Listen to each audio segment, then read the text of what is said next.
Hey everyone, I'm Grandmaster Ben Finegold. This is 5 Minutes with Ben, and I'm Ben. I want to show the end of a game, very long game, 65 moves, that I played 9 years ago against Eric Rosen in the St. Louis Grandmaster Tournament. I've been losing, or much worse, the whole game, and finally I've equalized, and my knight's attacked, so I played knight takes c2.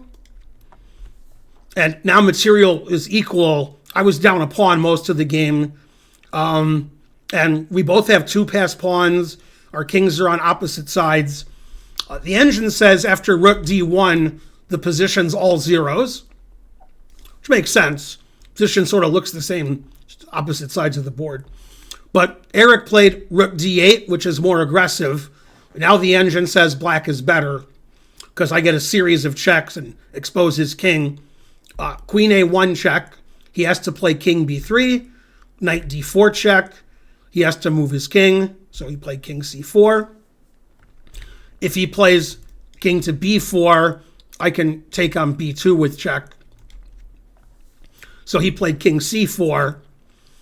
Now I played queen f1 check. He played king to b4, and I prevented his threatened rook h8 check by playing queen f6, which is the best move.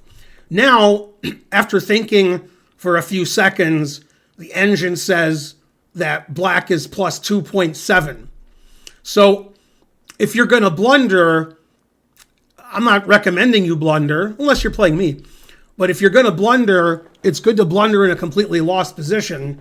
Otherwise, you threw away the game.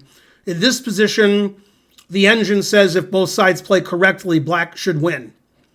Although during the game, obviously, we didn't know that. We're in time trouble. Both kings are exposed.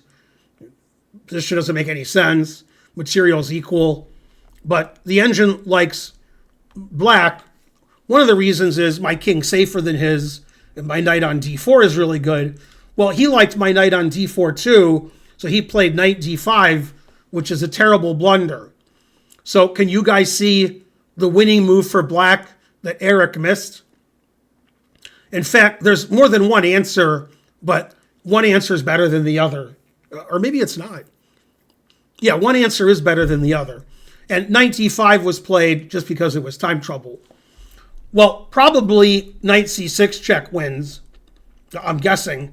But I played queen takes rook, which is even better, because that wins a whole rook. Now after queen takes queen, knight c6 check, gets my queen back, and I'm up a rook. And obviously, Eric missed that when he played knight d5, because he was in time trouble. He was in so much time trouble, he didn't resign now, even though he's down a rook. Played queen g4, and I finished the game off in a pretty funny way. And every move I played was check. Queen d6 check, queen c6 check, rook b7 check, rook b3 check. And now in this position, black has a quick mate. Although everything wins for black, black's up a rook. But I've been up a rook too long. So I gave my rook back with rook takes b2 check. And then Eric resigned. If Eric takes the rook, I play queen c2 check. King a1 fails to knight b3 mate. And king a3 fails to queen b3 mate. If you don't take the rook, play king a1, then queen c1 is mate.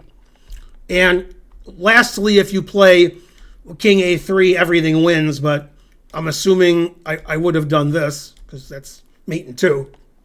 Unless I had a mate in 1 that I missed. 50-50. So after rook takes b2 check, Eric resigned. Well, he wasn't happy after the game because he was doing well the whole game and then basically lost the game because of time trouble. Time trouble happens to everybody. The truth hurts. I'm Grandmaster Ben Finegold. Please like and subscribe and leave a comment. And I'll see you guys next time with more 5 Minutes with Ben. Bye.